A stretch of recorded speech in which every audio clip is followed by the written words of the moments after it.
Yep, it does. That's okay. He's got 30 seconds on you, so.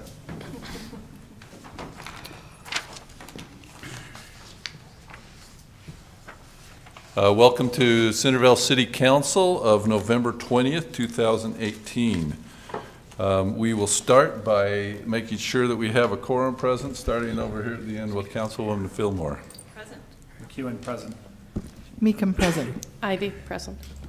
4 of the 5 council members are present. Councilman Ince previously asked to be excused. So we have a quorum and we can conduct city business. We'll start with a prayer or a thought by Jacob Smith.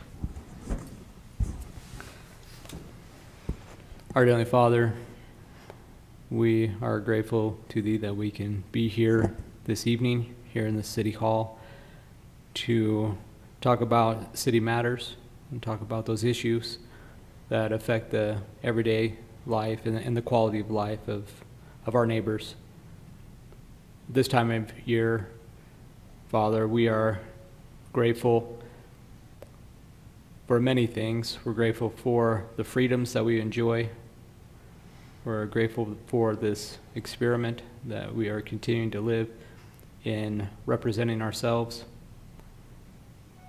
And please bless that we can have Thy Spirit to be with us this evening. Help us that we may be able to discuss with a clear mind and be able to consider all perspectives. And we say these things in the name of Jesus Christ. Amen. Amen. Thank you, Jake. So normally I, as mayor, lead the Pledge of Allegiance, but we have asked some scouts that have come to this meeting. If you guys would step up here and lead us in the Pledge of Allegiance, that would be wonderful. Come on up here to the front.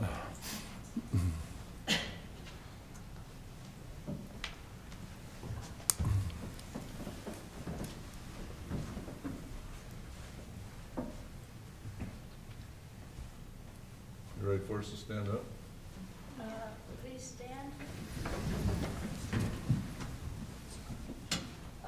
Please join us in the Pledge of Allegiance. I pledge allegiance to the flag of the United States of America and to the republic for which it stands, one nation under God, indivisible, with liberty and justice for all.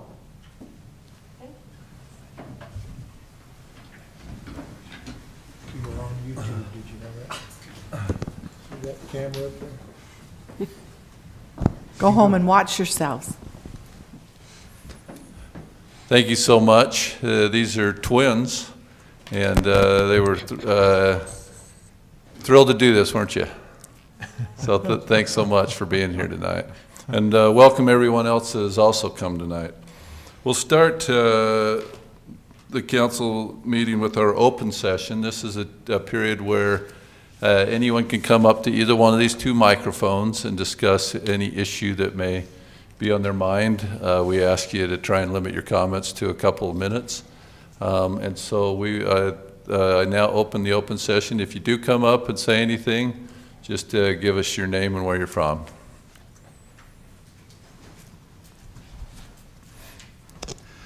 Jared Hell in Centerville. I noticed on the agenda that there's stuff about looking for a new city manager. I wanted to thank for most of the citizens of Centerville City, Steve Thacker, for his many years of faithful service.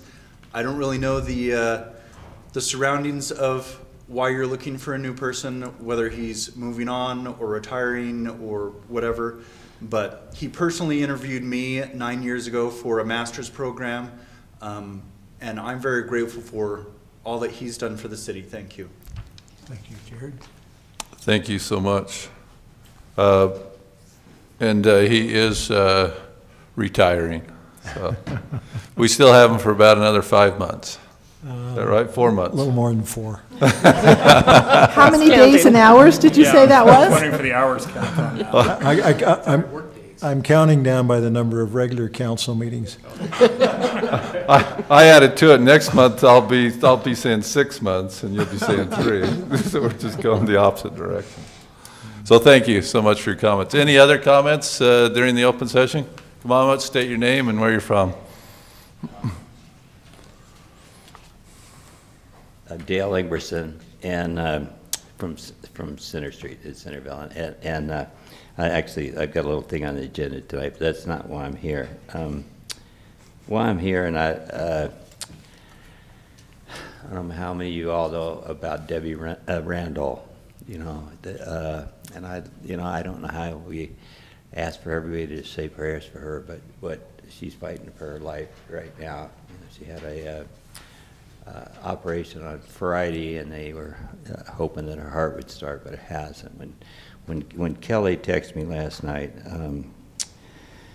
anyway, he said she could only remain on the ECKMO machine through the weekend, and I'm not exactly sure what that is, but I guess it keeps her heart. Anyway.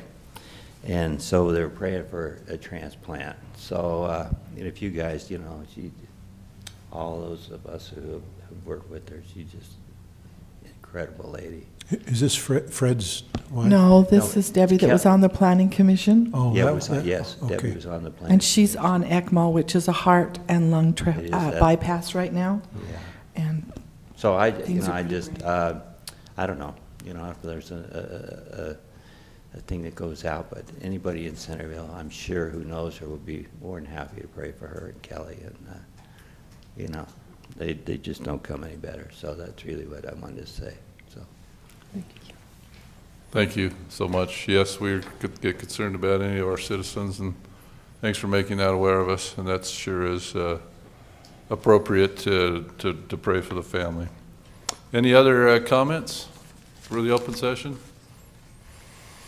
If not, I will close the open session, and we will move to do item number 1 on the business part of the agenda, which is the minutes review and acceptance from the November 7th, 2018 City Council meeting and the November 7th, 2018 work session before the City Council meeting that evening. Any comments, changes, suggestions about the minutes from any council members?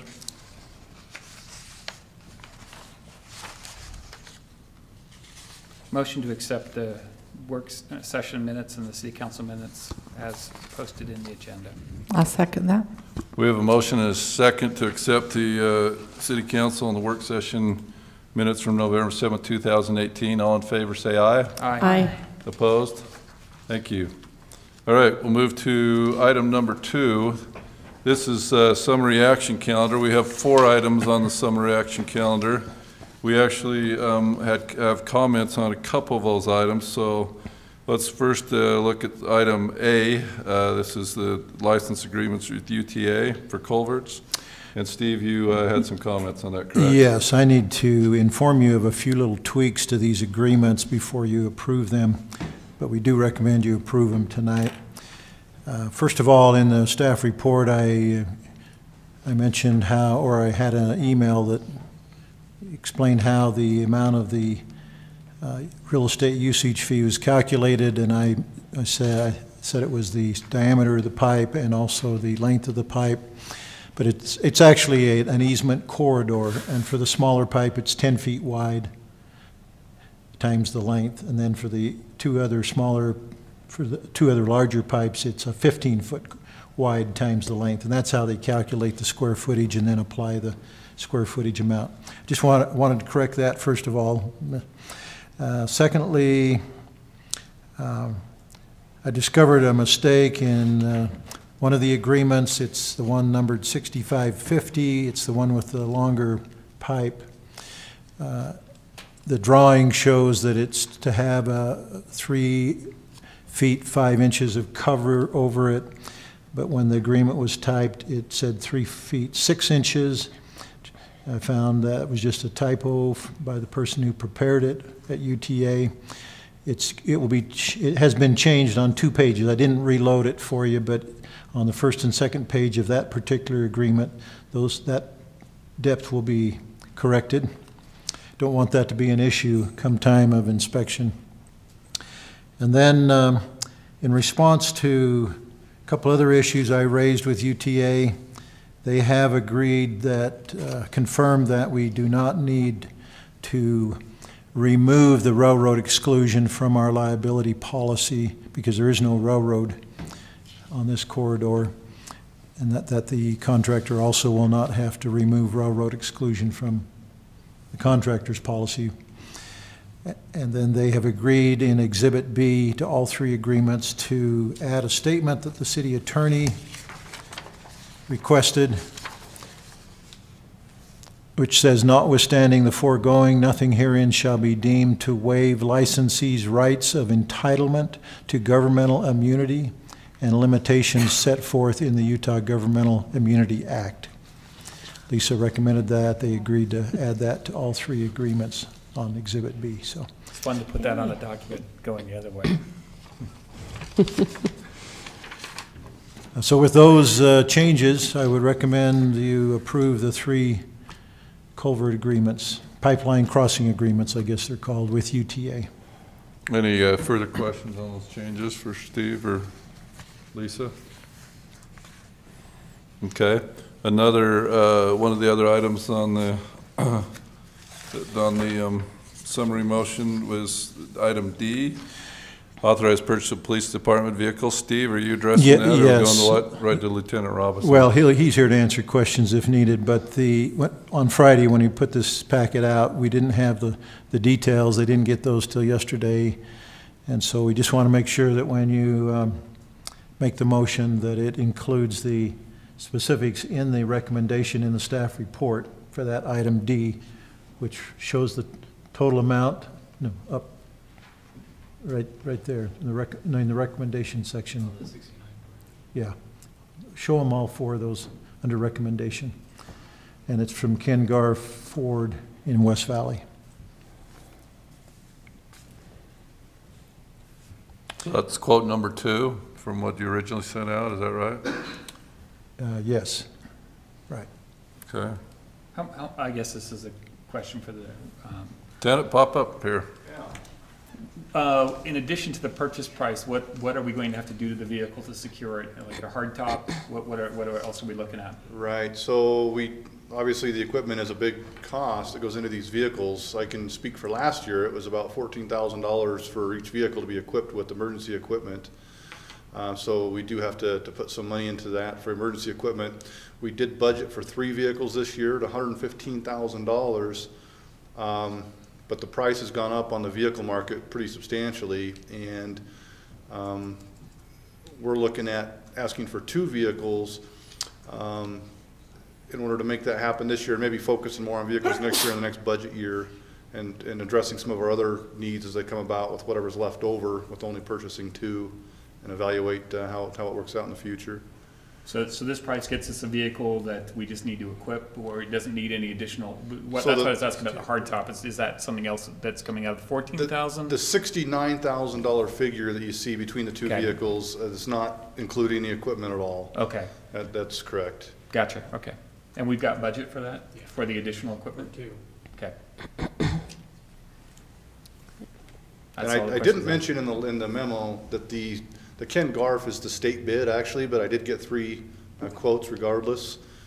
We have liked doing business with Performance Ford, but it was significantly cheaper, so I feel that's probably the way to go.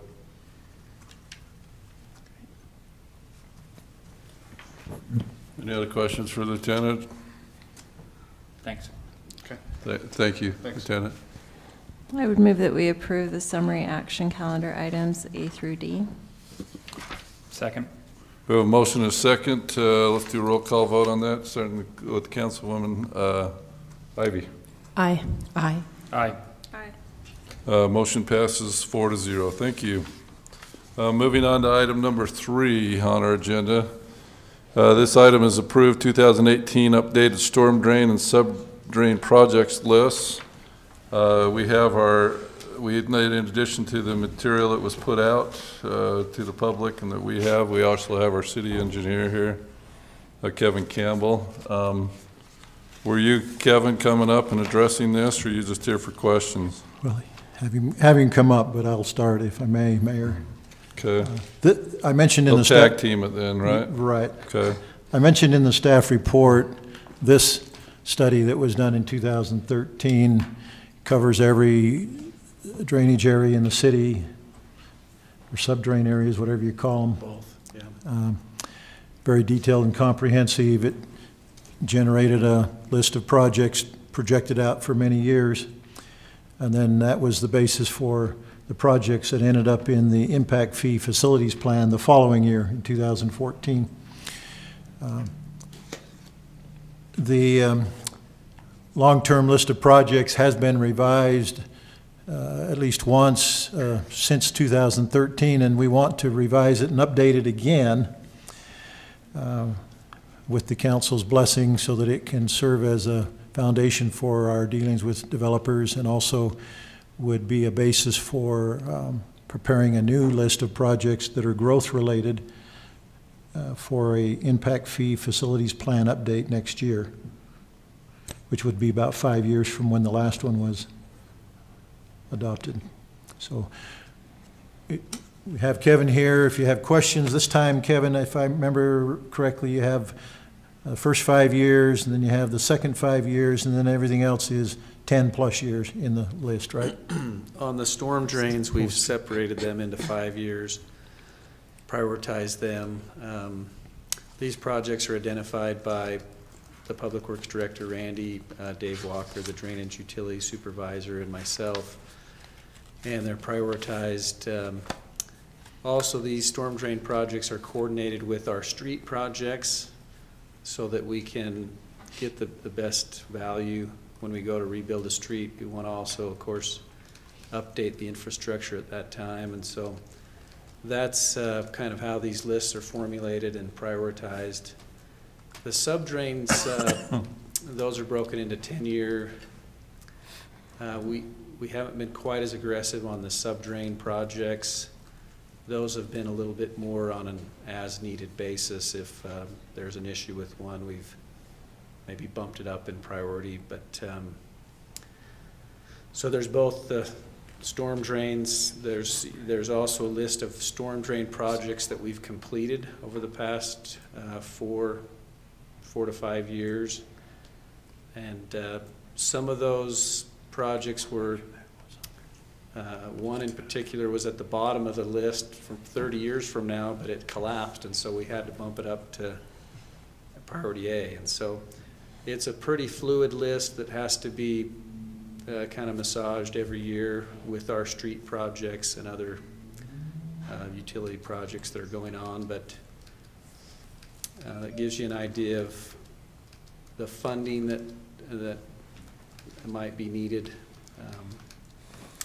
Another thing we've really tried to effort is partnering with UDOT as well as the county. And so these storm drain master plans help us go to the state and go to the county and say, look, we're wanting to prioritize these projects. The state this next year is partnering with us $250,000 on storm drains that are prioritized for this next summer along Main Street. And so Centerville's really done a good job, I think, in going out and getting partners for these projects.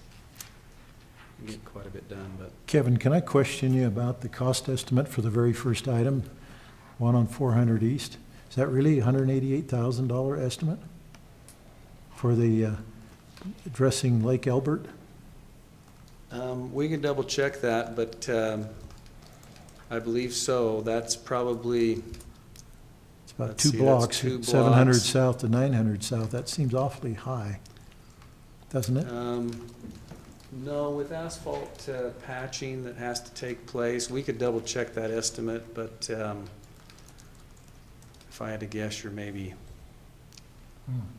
might be 800 feet.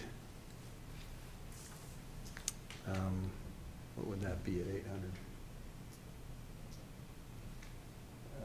There are individual estimates that we could provide,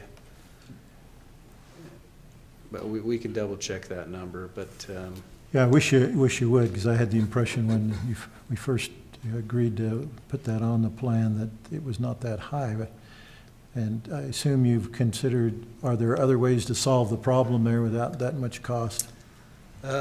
Interestingly enough, that project was already on the master plan. And so that estimate was just updated, but it was in the last go around, it was in the second 5 years of projects, I believe. But so we bumped it up a little bit, but it was on the original master plan to take place. It may have only gone, it may have not gone all the way to 900 South, but we can double check those numbers. The estimates, we've also bumped the estimates up just a little bit. Usually we'll bump them up 4 to 5% per year. All of the numbers on these spreadsheets are today's dollars, today's costs. So that's how we've estimated them. So Kevin, looking at the original 400 east from 850 south to 700 south, that's what it would be, right? And we've extended that now to 900 South. So it was an $82,000 estimate. That's what sticks in my head, is that this is a lot more than the earlier estimates, so appreciate it if you could take another look at that. Take a look at that and see what, I had on the same kind of line, I was trying to figure out what the cost per lineal foot was, and it's different on every project. And I assume there's some modifiers, but I wasn't sure how I could get a base price and what are the modifiers that let me know what it can be. Because when something is 24 feet long or 800 feet long, I haven't been able to figure out how you put the two numbers together and say, this is your base price, this is the modifier for asphalt removal, or how that works out. yeah, we could provide the backup reports that show the in-depth cost estimates that'll show how much asphalt paving, the pipe size, that makes a big difference. Right. So that's backup information that we could give, at least for the next 5 years, so that you could take a look at those and see what unit prices are going into those estimates. And frankly, Steve, I'm okay if it's realistically what's in the next year's horizon rather than trying to get all the backing detail for 5 years. Yeah, that, I would appreciate that, yeah, just the next year or so. Right. Yep. Okay. We can forward that to the council. Would be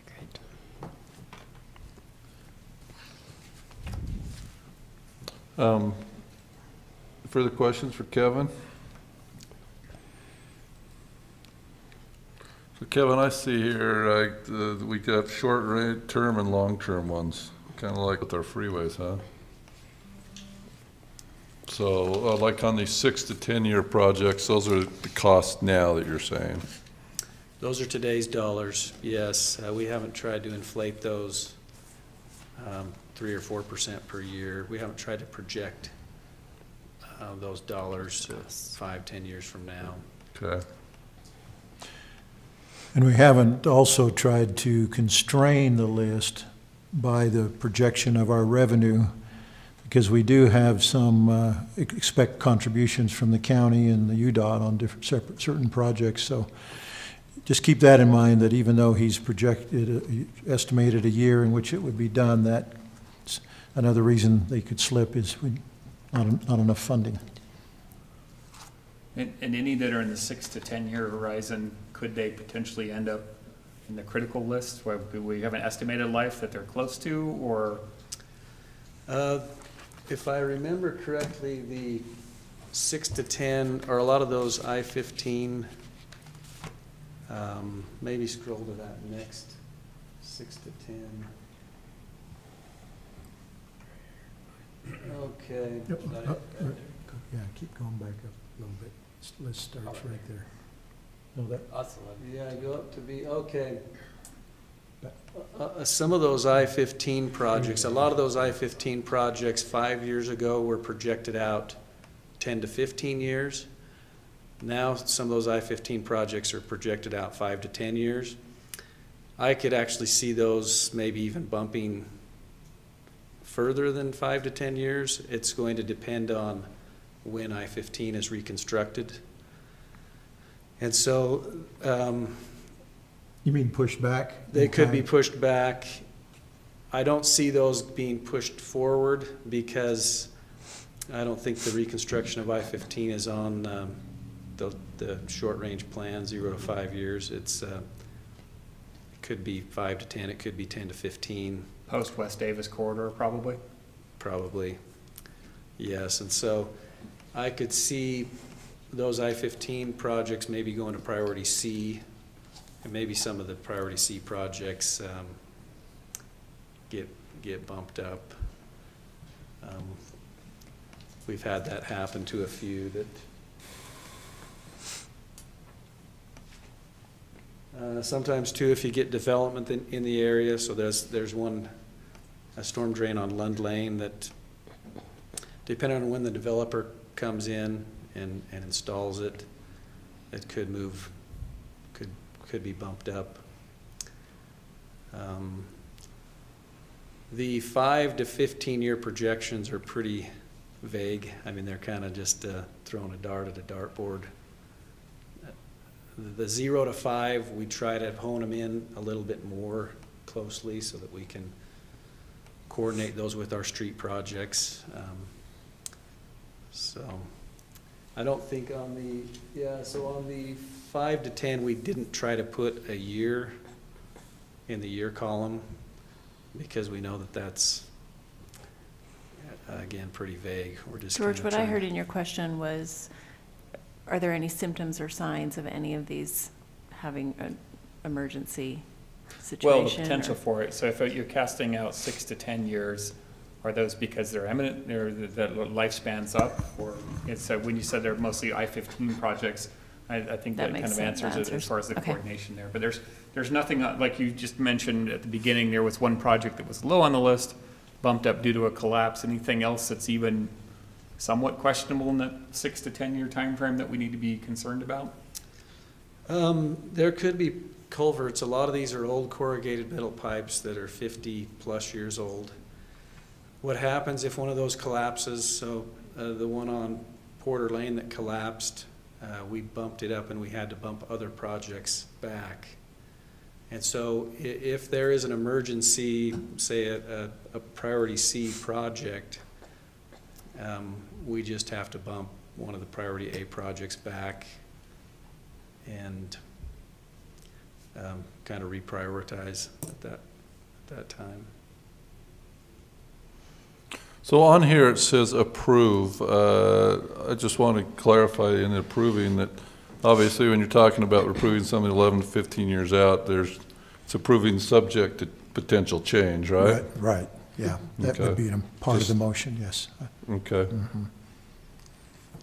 Mhm. Did you have something else, Steve, before I? Well, just to clarify that, of course, every project that we bid out, we would be bringing to you to award. So if that's out of order, we would be explaining why that's the case when that is done. Okay. Any further questions, or are we ready to, for a motion on this? I'll make a motion that we approve the updated storm and sewer project list. Second. We have a motion and a second. Storm and subdrain. Okay, with the clarification, that's the storm and subdrain projects list. We have a motion and a second. Do a roll call vote, starting with Councilwoman Fillmore. Aye. Aye. Aye. Aye. All right, that motion passes 4-0. Thank you. Kevin, appreciate it. Thank you. Thanks, Kevin. Happy Thanksgiving to you. All right, let's move to item number 4, and he walked in just in the nick of time. We were going to have to rearrange our agenda, but are you ready, Marcus? He's using that YouTube to his benefit. That's right. I was at another council meeting, so barely made it. So, he was with one of our, it's not competitors in the city business, is it? He's one of our neighboring cities. Right. So Marcus so everybody knows, he is going to talk about our financial statements for the month ending October 31st. Okay, all right, well, thank you. Yeah, we'll go right into the first page, the cash position by fund. I mean, majority of the cash is in the general fund, the RDA fund, transportation fund, and the drainage fund. That's not uncommon. I mean, things look fine as far as cash. There is a little $300 negative balance in that telecom fund that I want to kind of look into that. I mean, it shouldn't be a very high balance, but it shouldn't be a negative 300. So I'll look in that. It's through the utility billing system as the bills come in and out. So we'll look into that. The next page is the restricted cash. We have the general funds at the 570, but the majority of the cash will be coming in December here when the property tax comes in, and that's when that cash will increase. The RDA fund, majority of that's the restricted for the theater reserve money. The water fund, the $304,000 is restricted for the developer contributions for the water projects. And then there's some impact fee money in the water fund, drainage fund, and a little bit in the park fund. Due froms, there's just that due to the general fund from the RDA fund that'll be paid back at some point. When we're able In the spring, that's the Parish Lane fencing. When we get our distribution of the RDA tax increment, then we can take care of that. Okay. Any questions about cash before we move into the actual? Well, let me mention, because George asked this question last time, why is the transportation fund is showing a high cash amount, and it was anticipated that we would be paying a couple of big invoices on the work that was done this year before this report came out, but they actually hit in November, George, so Okay. you'll see that impact in the next See it one. in time. Yeah. Okay. We go down into the general fund. We look at the taxes. For overall taxes, we're at 28%, which is, and the year's about 33-34% over. Use that as a kind of benchmark. Property tax, that'll come in December, so we'll increase quite a bit then. Sales tax is kind of the one we want to watch, and it's at 35%, so we're right on target with that. We want to comment on that, though, Marcus. Jake, I'll let you do that. So I went over the sales tax to see, because it was a little bit low compared to the last couple of years. So I went over our sales tax to see what was missing, and one of our top 10 was missing, and that was Target. So Target sales tax. So expect that this next one's actually going to jump up. We're going to get 2 months worth from Target on this next one. So don't get excited about that. It's just. Is that because we hadn't received it? Yeah, we did not receive, the state did not receive the sales tax from Target. By the time that they did the disbursement. Pardon? Is there something we can do about that to make sure it doesn't happen again, or is that Target's issue? Well, that's the state. Yeah, it'll be the state. Has to deal with them on that, because they collect, the Target files not only the city's portion, but the state portion, the county portion with the state, so I'm. And looking back in the history, there's other of the top 10 that miss as well. It's pretty common. Okay. So it happens. There's sometimes because it's not remitted, and other times because the state doesn't get to us as quick. And that's a possibility too. I don't think we know from the report what the reason was, but. No, it's just whether it's there or not. Yeah. But we're certain it's coming now. Yeah. As long as it shows up in the we'll fiscal see. calendar. Yeah, we will. Show up at some point. I'll ask Jake to look at that number specifically from that source in the report that comes the end of this month. We should get that any day. All right, and on the franchise power tax, we're ahead of schedule, but that's normal because of the summer months, and then it's opposite with the natural gas. We're only at 12%, but that'll increase over the next several months as it gets colder. Telecom tax is looking about right with the budget. The cable TV's a little low, but those don't come in monthly. Those are quarterly. Yeah, so that'll come pretty soon. Yeah, that little 250, that's something we're trying to figure out where we need to code that. It was just a miscode, that $250 thing. So we'll get that coded correctly once we find out where that needs to go. The license and permits at 27%, it's low due to the business license just being low. But we haven't done the annual renewal in the business license. January. It comes up January and February. Okay. Now, intergovernmental's low, but that's not really consistent revenue. It's more the grant revenue, the school resource revenue, and then the DUI funds that come in quarterly. And the charges for service is right where we'd expect. Fines and forfeitures are a little bit low, but there's less citations this year. Citations are way down in the past quarter. We reviewed that with the chief. We don't have a quota system. We're not going to have a quota system. But it has been kind of a downtime in the number Well, of it's been a citations. rough time for the police department. Yeah. I think we'll see it pick back up. I mean, the other city I was at, the same thing, they're down too, so. I mean, Really? It's not, yeah, just the revenue's a little low is what the police report said anyway. And then, let's see, the non-operating revenue, the miscellaneous revenue is a little low. What's budgeted in there is a sale of fixed assets, so those just happen occasionally. Non-operating revenue's high because of the preparedness fair. Over $12,000 came in for that preparedness fair. And then if you look down on line 24, the emergency management, the $11,379 in expense, that's related to that preparedness fair. Youth council's a little high, but they watch that close, and that shouldn't be an issue. On the police expenditures, it's close to, but it's maybe slightly high, but there were, payroll was quite a bit higher this Yeah, we had some October payouts. 20th for 3 payouts. Three employees who Yeah. paid out for, 3 former employees. And Public Works Administrator is a little high. There are 3 pay periods that were just higher than normal in that line 33.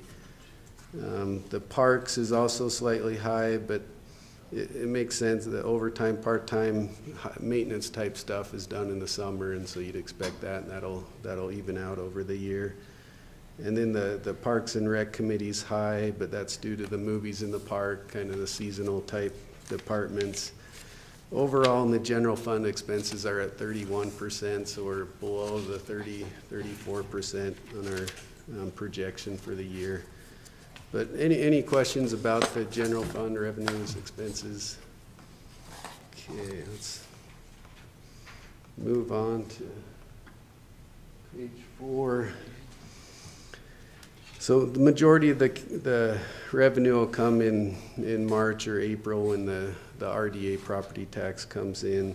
The revenue that we have collected is from the theater reserve, the lease payment plus interest. The expenses are for admin costs, insurance, and then the budgeted transfer to Utopia. Plus, we transferred about $29,000 to cover the interest payment that was due in October in the debt service fund. So I mean, nothing out of the ordinary in the RDA fund. And not a whole lot of activity in the recreation fund either. I mean, majority of that's July, August. So we're not going to see a whole lot for several months on that. Then we go down to the RAP tax fund. RAP tax revenue's right on target, slightly ahead at 35%. The miscellaneous is interest income. And then the transfers out, just as planned, 85% goes to Park, 5% to Whitaker, and then 5% to the theater. And the theater's paid every 3 months, and so it doesn't always coordinate the exact percentages of budget. And then cemetery perpetual care, not a whole lot of activity there. Move on to the next page. Any questions about any of those funds? Okay, the debt service fund, there's an interest payment, so the transfer in on the revenue side and then the expenditure for that interest. Capital projects, park improvement fund is transfer in from RAP tax. The expenditure side are still that community park is that 21,000. But overall, we're, way under on the expenditure side. And we go into the transportation fund. The transportation highway revenues at 36%. Class C's slightly low, but that's another one we don't receive every month. We get that every other month that comes in. And there's the budgeted transfers in. And the expenditure side, the majority of that is related to Frontage Road, Jennings Lane, and the 1250 West Sidewalk Project, and then the 2018 Slurry Sill Project. The Utopia Fund is just transfers in to pay the monthly pledge payment. Any questions on any of those funds? Okay. And then in the enterprise funds, you'll see the October actuals negative about 25,000, and that's due to a refund. So when the developers pay the money in, it's based on an estimate. When the project gets done, they either pay more or they get refunded based on that, how the outcome is. Marcus, I have Yeah. one question on the transportation fund. Okay. And it's not a big sum of money, but under miscellaneous, we're at 177%. There's quite a bit of cash in that fund, and so you're collecting a fair amount of interest income. And interest rates are up, probably double what they were last year. They're up quite a bit, and so it's interest. It's interest? That's good news. Oh, goodness. Yeah. Okay, We want that one to be high. okay, I'll take that. Then the operating revenues, right around, well, it's 32%, which is holding steady. We've always been about a percentage or two lower than the budget, but it held steady from last month. On the expenditure side, the normal operating's at 37%. The capital portion's at 10%.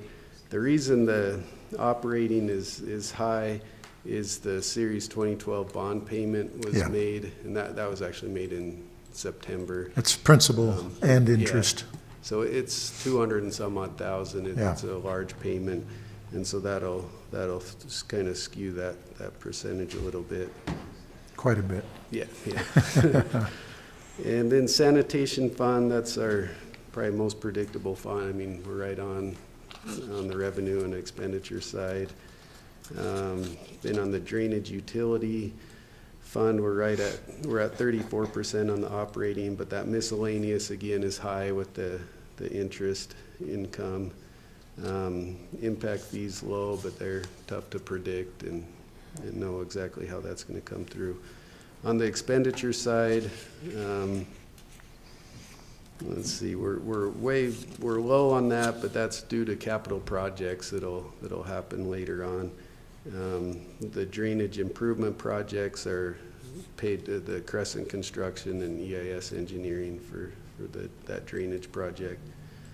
And then the telecom, we have the 4 months of revenue, the 4 months of expense.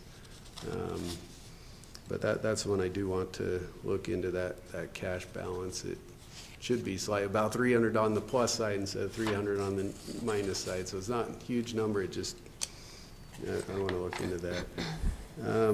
And the next fund is the Whitaker Fund. Not a whole lot of activity. Transfers in with some interest income, and then some just operating type expenses. But any questions about any of those funds? And As far as the audit, I mean, the auditors came, a couple weeks ago, and, I mean, everything went well and is continuing to go well. They're still reviewing the audit, they're still asking questions, we're still working with it, working through it with them, and plan to present the audit when we present the November financials. But so far, it's looking good. No spoilers for findings that you're aware of? So they do have, let me think, there was, the Open and Public Meetings Act states that once meeting minutes are approved, you have 3 business days to upload them on the state's website.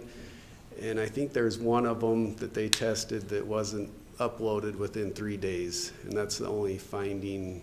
That was from last fall. So it was before the new recorders here, so yeah.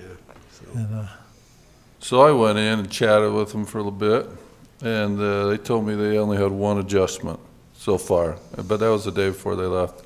I don't know if that's what they're referring to or some other adjustment, but I guess we'll see. Yeah, did they talk with you about that? I think what they're talking about is there was one invoice that had July dates on it and all that, but you dig into the back page and it said it was work done in June. It was a $33,000 thing that we've got to accrue into AP.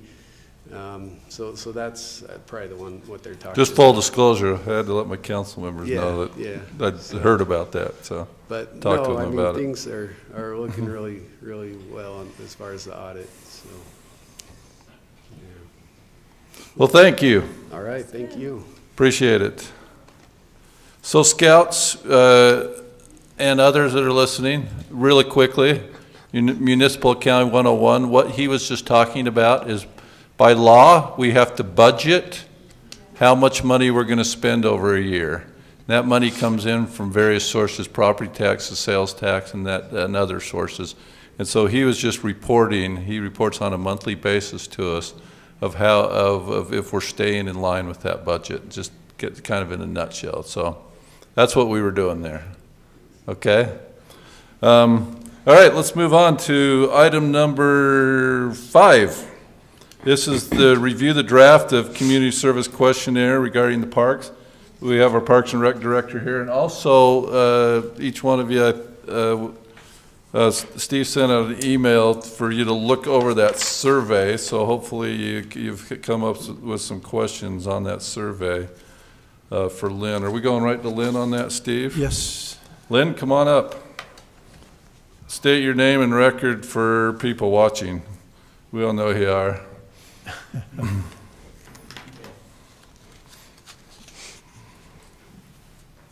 Lynn Keddington from the Parks and Recreation Committee.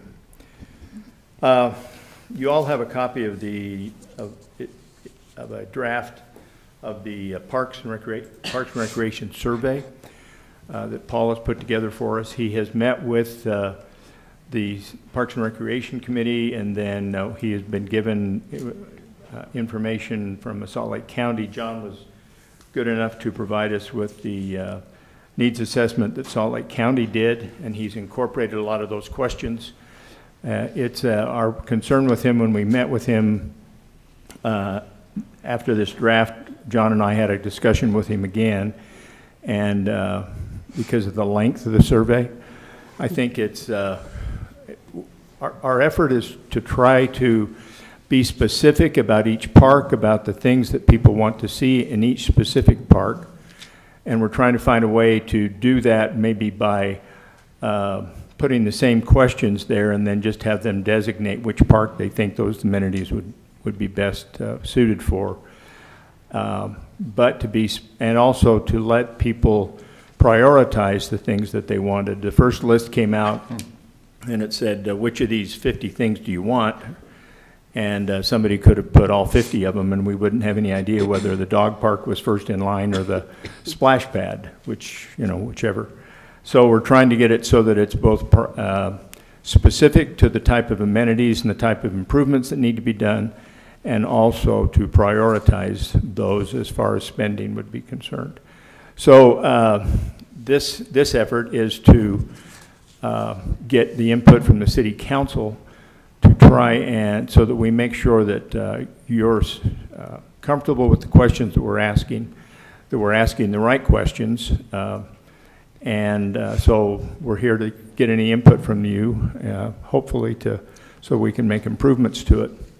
He did send me late this afternoon a revised survey, and he cut it back down from a printed 20 pages down to 10. But we'll still see if we can condense that somewhat and still get the same information. We're kind of struggling with how to do that. So I'd open it up to you. Both Tiffany and John are here too that can answer any questions, why we put certain questions in, or try to also remind me when we get back to getting them that we get it right. So whatever you guys think. I had the same issue with the length. The one thing I've learned about surveys over the years is this survey length is okay, except for you need to prioritize what are your top 10 things you're trying to know. Those should be your top 10 questions. If we don't really, like we start with the demographics information, if that's not what we're trying to learn from this survey, still leave the 25 questions, just reorganize it so the items that you consider actionable are, as far as what you want to do, are the questions that are getting answered first. Because if you look at survey data on long surveys, it tapers off almost exponentially once you get past 10. So as far as how you reorder that, I don't really have a huge preference because I'm looking for different things than perhaps the committee's looking for, but I would offer that recommendation. That's good input. I was really impressed by the wording. I know surveys are so sensitive. If you word things so that you're trying to lead the witness, sort of, then that can cause some problems. But I was really pleased with the way this is worded. My one question was, how do you, well, first off, I'm not sure how it's being distributed. Whether this is in paper to people's homes or whether it's online?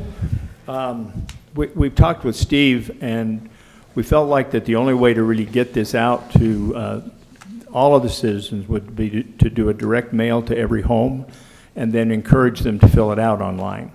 So it would be online as well as something sent out. He's also asked that we have this survey completed and available sometime in January if you, when you schedule an open house on the Island View, that people could also fill it out then. We talked about doing it with utility bills and other ways, but we felt like that could miss a good portion of the population, and so really the only way to ensure that at least got in the hands of every home was to do a direct mail to every home, address in the city. Is that right? All postal customers, like we do a mass mailing on our newsletter. You can do a mass mailing of this to all Centerville postal customers. That way it goes to tenants in rentals as well as homeowners.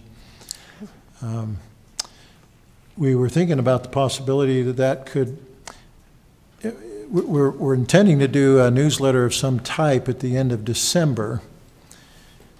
And this could be combined with that newsletter, but we have to weigh whether that helps or hurts, you know.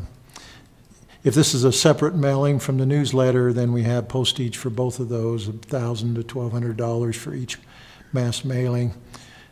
If we could figure out a way to combine without, and still get people's attention as to what they're getting, if we could save $1,000 to $1,200.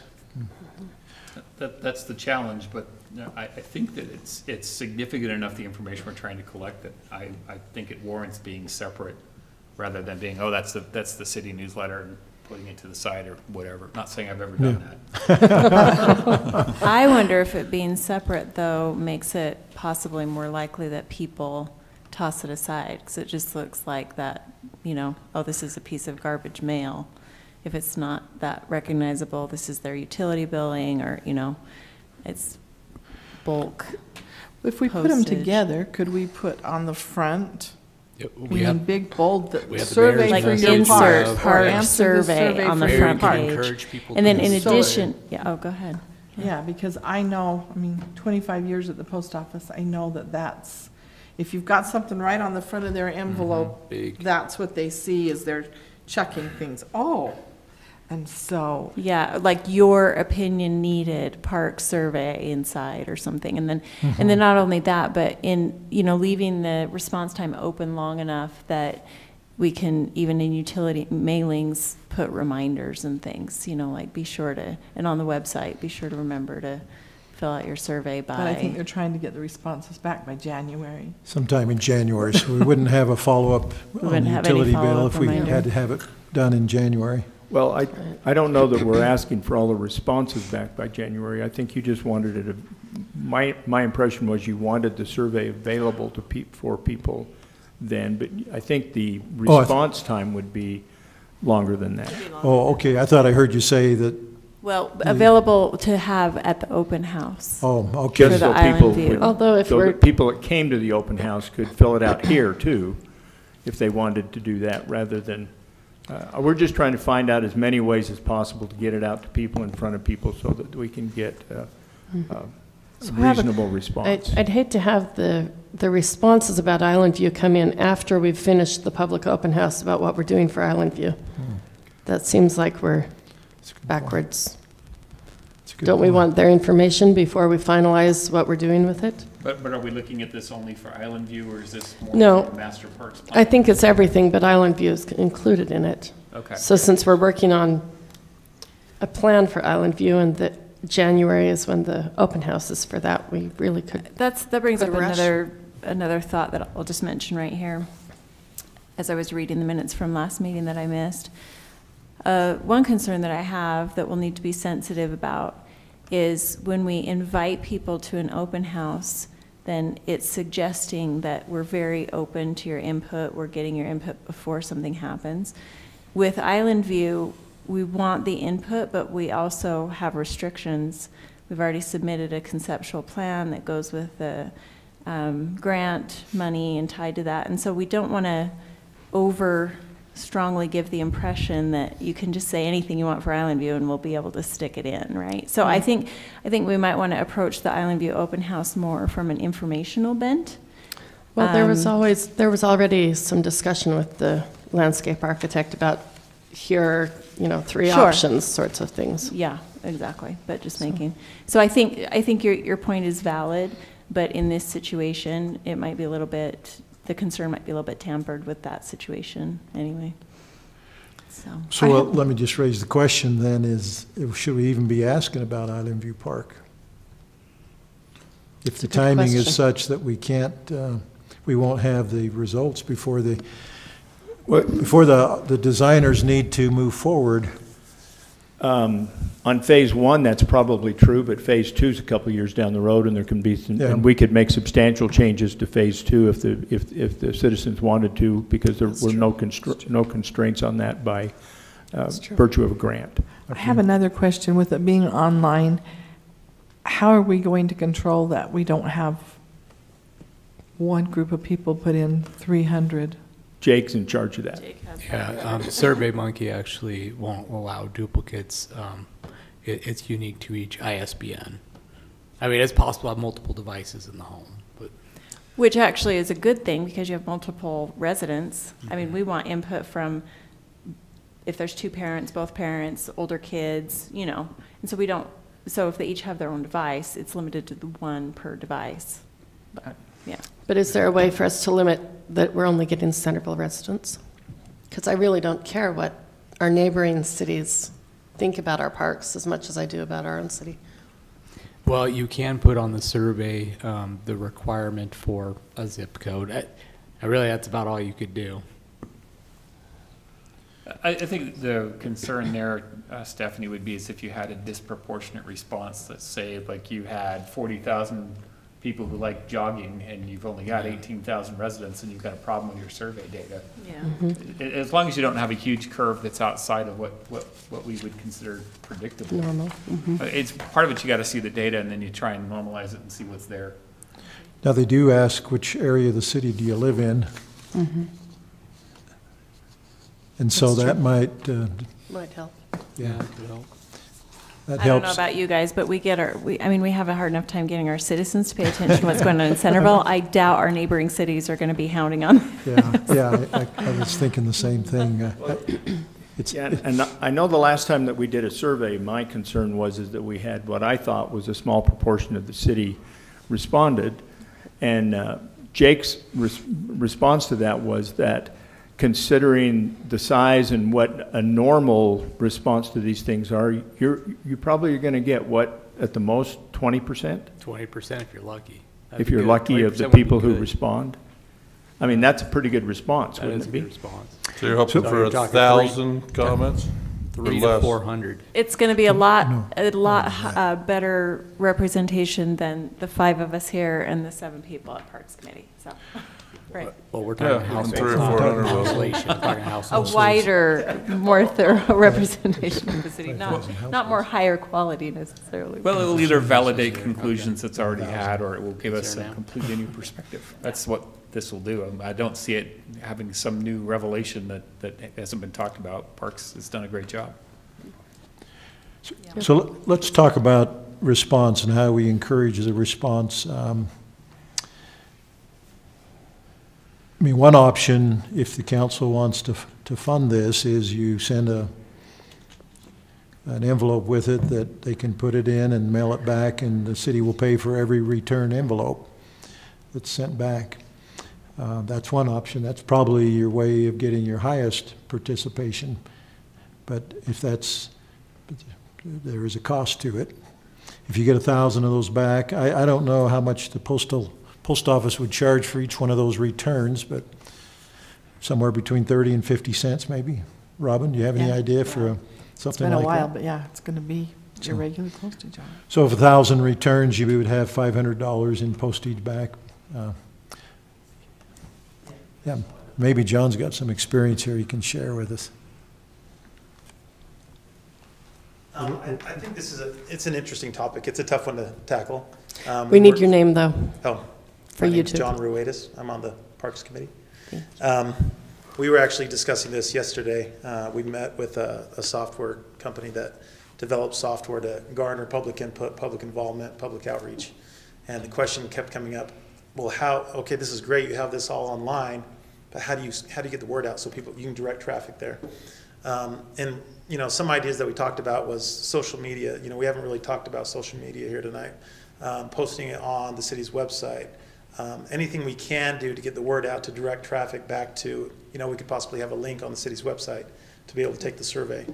Anything we can do to try to direct people to, a digital source, not only just the mailer, because you're right, there's a lot of expenses when it comes to the mailer, but it's free to get online and fill out the survey and submit it. So that would be something that I would propose is, and I think we've talked about this a little bit as a Parks Committee, is maybe making a little more concerted effort as a committee to try to get the word out as well, that the survey is available. And I was just going to suggest that in social media and, on the Facebook, the ads are very inexpensive, and you can target Centerville residents. So anybody that's on there, it will just bring up an ad while they're searching through Facebook that can say, go here and give us your information on parks. Yeah. And it's a very inexpensive way to get a lot of traffic. So are you thinking then that you wouldn't send out the questionnaire? No, I think we should, because that's one way we can make sure that every resident gets the survey and the information to get online, but I don't think we should just limit it to that, because we have the other means that are very inexpensive, such as social media, to try to get the word out. And on social media, if you send those out and then you do social media, you've sat it on the cupboard and you think you're going to do it, but when it pops up on social media 2 or 3 times, you think, oh yeah, I need to go. That's a good point. I need to Because go I think do you can that. start your social media campaign once you know when the survey is going to be released. Right. You start getting the word out as soon as possible, and then that way people are looking for it to come out. Yeah. So that's just a suggestion. And to the question that Steve was asking before John popped up, I don't think you can, I wouldn't blink an eye about the possible $500, for that return postage. It's hard to put a price on really getting valuable input from our citizens on such an important and long-term vision planning. Just offer them a free kitten or puppy of their choice, then put in small letters, picture of. My kids would try to take the survey 5 times. Exactly, there we go. Have to make it interesting, right? Yeah. Great. So I think you're looking, before they make some final decisions, then I think Lynn will be seeking your approval on a final document and on a final process, right? That's correct. For distribution. And so, you know, the emphasis here tonight would be, in reading through that, are we missing anything? Are we? That's great. I take your comment about reordering it so that you get. I would probably get to a point where, yeah, I could answer the first 10 questions that were important to me, and you may not know what area of the city I live in or how much money I make or how many children I have, but you would know what my priorities were with the parks, and so I appreciate that. I think that's a good idea. And Lynn, I have been through it and marked up some things. I have a few suggestions that might shorten it but maybe not. But I don't think I need to take the time here tonight with them. We can still, I'm thinking we can get the same information by combining a few of the questions, but maybe not. So I just like to look at them with you outside the meeting. Yeah, I can come over, we can sit down and go through it. Yeah. Paul's open to any suggestions as to how to reorganize it so that he's, you know, he's trying to get us as much information as possible, and when you get it all done and you look at it and you go, whoa, that's a lot of questions. But at the same time, you know, it was pointed out to us in the meeting that, you know, you get these questionnaires from like hospitals and stuff like that, and they're 6 to 8 pages long. I'm not sure what kind of response they get either, you know, whether or not people, you know, take the time to, unless you had a really bad experience, then you'll take the time to fill it all the way out and express mail it or something. I just had one that paid $50 and I filled it out right away. Just well, saying. I mean, that's an option, ma'am. That worked really well for me. $50 and a puppy. I mean, we Yeah, could, yeah. And so but I do have to say, I was really impressed with the questions. And when I first started reading it, my mind is going ahead thinking, oh, but I want to ask this and I want to ask that. And by the time I got to the end, I was very pleased. My questions were all asked, and I thought it was done in a very unbiased way. And to me, it was as good a survey as I've seen the city do in a long time. Good. So I was very impressed with it. And I would give kudos to the Parks Committee for that. They've all had their eyes on it and been very thorough. Yeah, I was very pleased with it. And even though it looks long, when you look at how many pages, it moves so quickly. Some surveys, you just feel like, I mean, oh my goodness, but this one really the length went of well. it is because when you ask the questions, but you ask the same questions on each park. Mm-hmm. And so, yeah, is there some way to consolidate that? I don't know, and make it still, so you still get the information you want. Right. But yeah, it's not that, wouldn't take that long to take. It's just kind of, and I really didn't realize until I printed it out and it just kept printing and printing and I'm, you know, but. Well, maybe we can do those individual park questions towards the end so Yeah, that we get we the could more do that. general, yeah. Yeah, so what I'm getting is maybe reorganizing it so we put prioritize the questions that we really want the answers to up front, Mm-hmm. and then maybe leave the ones like which area of the city do you want, although that is somewhat valuable. That is. You know. Yeah. I don't think there's a question on here that doesn't have validity that should be dropped. If we can get all answers to all of them, That'd be that's great. awesome. Fabulous. I'll Yeah. take as much data as we can get. It's a Everything in here is like, yeah, that's a good thing to know, so. I've suggested too, and maybe the council can weigh in on this, but I said this to the youth council when we met with them, you know, the things that we plan for the city are for these future years, so they're for you. I think that we could get the youth council excited and involved in reaching out to their friends. I was thinking of the possibility of maybe even picking a Viewmont class that would be willing to ask the periods to fill out a survey or something like that. And then we could get a really high youth response, which I think would be valuable. But you don't have our residents necessarily. Right, so that would, you know, the details of that would need to be worked out, but there are lots of creative ways to really get a much higher than usual response on this, I think. That type of survey would be easy, obviously, to know that, hey, this is the ones that came in from our high school students or our junior high students, so. You could it'd be separate, easy you to could se- separate easy- them you out. just- Easy to separate The those. youth and- voice, yeah. Yeah, and see how they, because the survey's going out in the mail, yeah, it's probably gonna be filled out by the adults. Parents, yep. That's a good point. And as a council members, we need to take our time and get it out to, I mean, you know, if every one of us tells 25 people and asks them to tell 2 people, Yeah. you know, that's a lot of people. So Mayor and Lynn, I just have one final suggestion.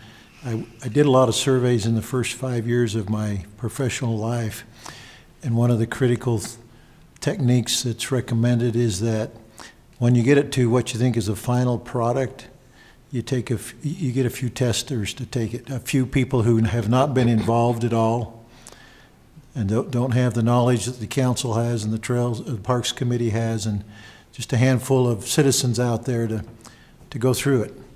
It's a good idea. And tell you, oh, I didn't understand what this meant, and so forth. Okay, just an idea. Yeah, because sometimes we talk about things, and we've talked about them so much, we understand what we're asking, but maybe somebody who reads it for the first time doesn't get it. That doesn't make sense. I to think them. that's an excellent idea. That's a good It really idea. is. So Great can I job. ask, who's receiving, or who at the city will be receiving these surveys and doing the tallying? I'm sorry. Actually tallying the surveys, actually putting the data together? We expect Paul will put the data together, and, Okay. yeah, he will put the data together. Jake was getting just a little nervous. That's a lot of work. Did you? That's an important part of his school unless you were volunteering. Job security. I mean, I'm sure you've got lots of free time. Yeah, I do in my evenings. Yeah. There is like Sunday night, you know, when football's on or something. Okay. Need further input, Lynn, or does that give you some No, great if stuff? there are specific things you would like, if you could email them to me so that I can get the wording right, if the wording isn't correct or something like that, if you could get that to me in the next few days. and Could then you I'll- just meet with me in the next few days? Yes, I'll get over and get with you. Okay. I'm just trying to think whether I bring the 5-year-old or the 2-year-old with me when the child come, but I'll work that out. Okay.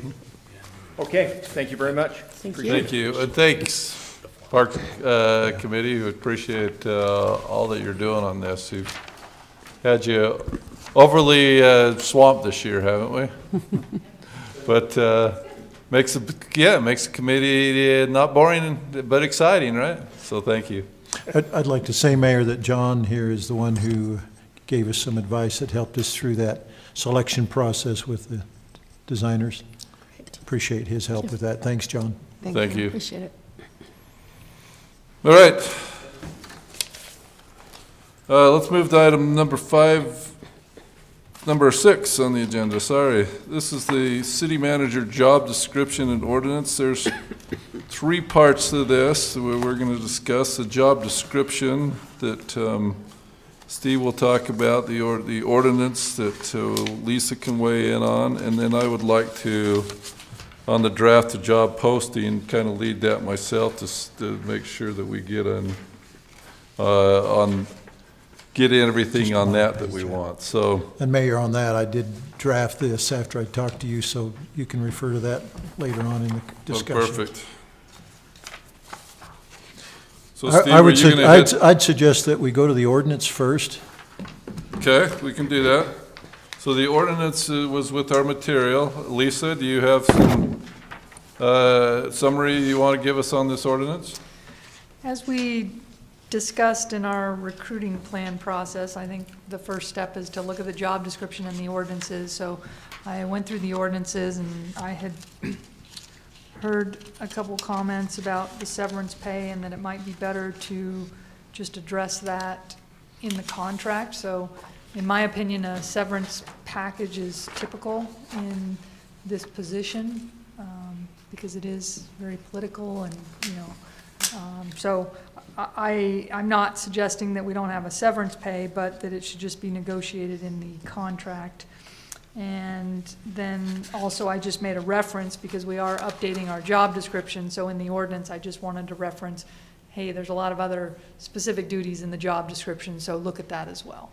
So those are the only recommendations in the ordinance. I think everything else looks good to me, but I put the entire section of the code in there so you could review it as well. But I'm recommending approval of ordinance 2018-24 on the duties of the city manager. Is there questions for Lisa on that ordinance as council looked through it? Thought it was good. I did have a question, but she answered it. Okay. So, well, since it is an ordinance, then I guess we need a motion on that ordinance. Since I was kind of driving this, I'll go ahead and make the motion to adopt ordinance 2018-24. Second? We have a motion and a second. Let's do a roll call vote, starting with Councilwoman Meekum. Aye. Aye. Aye. Aye. The motion passes, the ordinance and passes 4-0. I think the next thing logically then, Mayor, would be the job description, because it is written to parallel or harmonize with the ordinance. I made a few tweaks to it based on that. And then after those tweaks, I made a few more just today or yesterday and posted. So what you got in the packet was after my first revisions that tried to harmonize it with the ordinance, and then these, so what you have now online, which I added today or yesterday, the red line represents the additional revisions since the one you got in your packet Friday. In my opinion, I think this is kind of a more fair representation in the knowledge, skills, and abilities area. I thought we should take the emphasis off the accounting. Your manager doesn't need to be strong in accounting. It's been helpful though, Steve. In this particular case, situation, yeah. But really it's more important that he or she have a more generalist skill set. And so I've made revisions along those lines, but I certainly can answer questions from you about why I did this or why I did that. I needed to add the redevelopment agency in there. There was nothing in there about serving as the executive director of the redevelopment agency, and that is a significant part of my duties and time. Also that the city manager serves on the fire service area administrative committee and on the foundation, and then also represents the city on the IRMA board of directors. We did strike training new employees. Bill drew that to our attention, and he's right. I don't actually train. We have 4 of the council members here. I was looking at Councilman Ince's email, so I'm glad you brought that up. On the 5 areas that he addressed: employee functions, supervision, budget officer, education, special qualifications. So I don't know if... I responded to that today. Did you all see my email responding to Bill's comments? Okay. And then the last one I was going to leave up to Lisa to comment on that, number 5 on Bill's email. Yeah, so I then responded to Steve saying I agreed with most of that. But on the last one, I think we just need to talk to our consultant that's drafting all of our job descriptions, because if we're going to put this in one, we need to put it in all job descriptions where it's applicable. So I think we should have that on a more global scale question, and we'll ask the consultant and either add it or not. But typically we haven't put that in the past, but it's not a bad idea. So I'll just find out from him whether it's typical or not.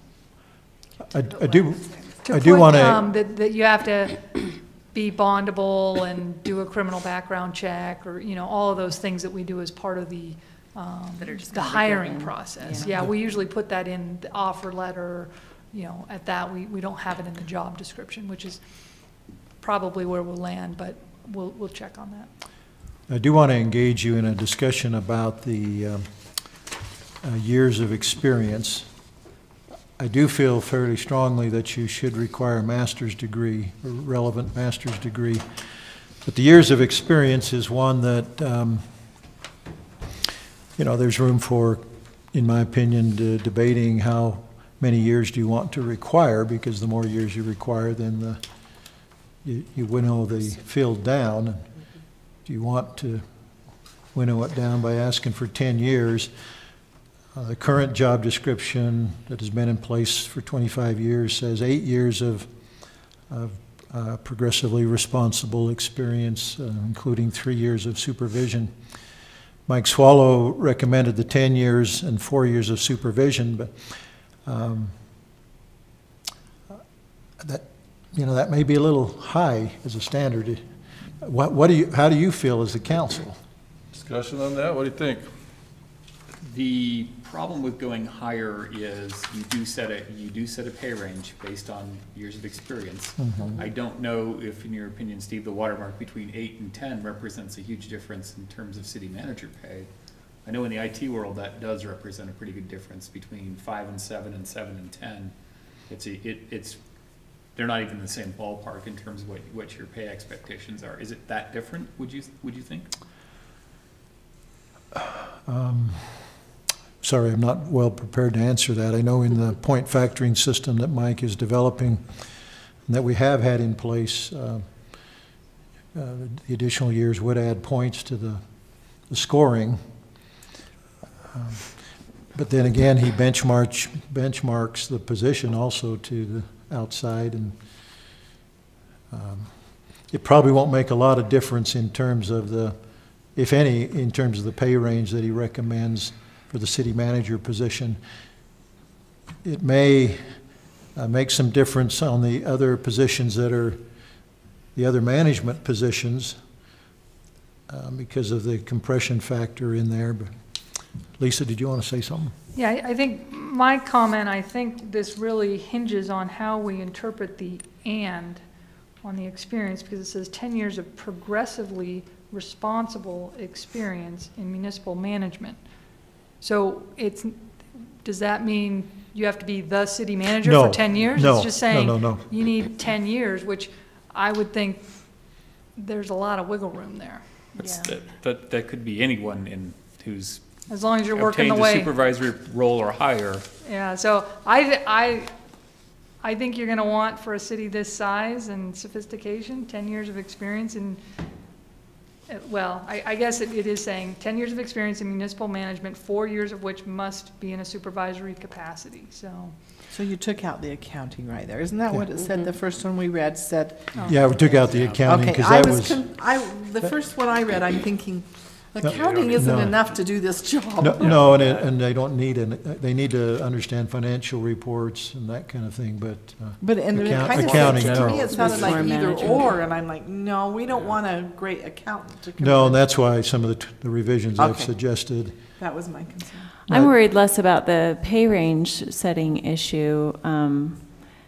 And I agree with Lisa about, for a city this size and the demands of this job, higher is better. But I also don't want to limit the candidates. You know, you might get that star person who really, you could just rises to the top as cream, and you can see all of that potential and skill, and maybe they're short a couple years experience. So it's just that tough tension between letting the number of years be a preliminary sorter, or if we want to open it up to get more applicants. So here's an sort interesting from there. perspective. I've got Farmington's job announcement here in front of me. Oh, okay. And how many did they get? How many applications? Somebody's 35? 35, Yeah, that's what the mayor told me. which is not a whole lot, and yet they were only asking for a master's degree in business or public administration and 5 years of progressively responsible experience in municipal management. Yeah. So I'm a little concerned that asking for 10 years might be. Yeah, the first thing that pops in my mind was 5 to 7 experience in municipal management and 3 years in a supervisory capacity. That's just, and you said they asked for 5. They asked for 5 years of progressively responsible experience in municipal management, which is kind of loose, pretty broad term. Right. I also pulled 4 job announcements off of the ICMA website that was released just in the past week, and looked at what they were requiring. They typically would require 3 to 5 years in a leadership role, but they don't have 10 years, they don't spell out the number of total years, but they do spell 3 to 5 years, varying amounts, 3, 4, 5 years in a leadership role or management role. Well, to Tammy's point, if it's going to restrict the candidate pool, and maybe I'm paraphrasing a little bit, if it restricts the candidate pool by artificially throwing 10 years on there that says, for example, the 35 takes out half those people by default, that may or may not be a good thing. So it puts more burden on the initial resume review committee because you may have more to sort through. Yeah, I would lean towards keeping it lower for that Backing down reason. to maybe what we had, which was 8 Yeah. and 3. Yeah. 8 years and 3 years. Yeah, and the experience is really invaluable, but also youth can be invaluable as well, you know, being through the school system with a newer, fresher perspective. And so it's that tension, it's that balance, it's a tough call, but I'd prefer to have more applications in hand and let the sorting committee do that call rather than just not get as many responses. I think I lean that way myself. Yeah. I would be happy with the 8 and 3. Okay. General consensus there? Okay. I think so, yeah. All right. On the city manager job description, I was going to ask Lisa how you felt about the catch-all clause and other duties as assigned by the city council.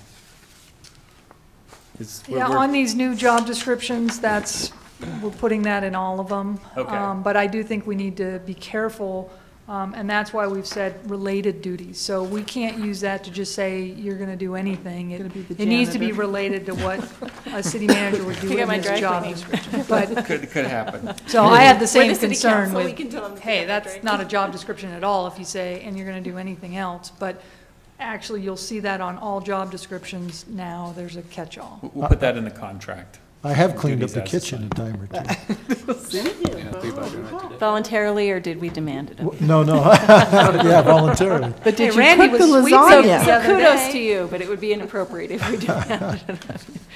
I don't know if I'm jumping ahead, but I'd like to speak to your question here, allow email submittal. Not only should we allow it, but in my opinion, probably require it. I mean, I don't know, I'm not the expert on standard operating procedure in situations like this, but again, that, to my point of youth and cutting edge and someone who, I just can't imagine, Yeah, it's pretty standard now. I can't imagine Yeah. sticking this in the mail. You know, this is not the world we live in. So I think that to apply section needs to be rewritten. If someone can't send it by email, we are not going to hire them, is my point. Yeah, interesting. I noticed Farmington didn't have an email option. Maybe that's why I only got 35. They also, the other thing I noticed about Farmington's that may have cut down their applications, quite frankly, is that they required they fill out the city's application form. Oh, really? And you may have heard me say in an earlier meeting that I think that discourages Yeah. folks from applying if they have to. Right. And is it a fast food job? So or- we ought to yeah. just require the resume, the cover letter, and let them send it in electronically. Yeah. Everybody seem okay with that?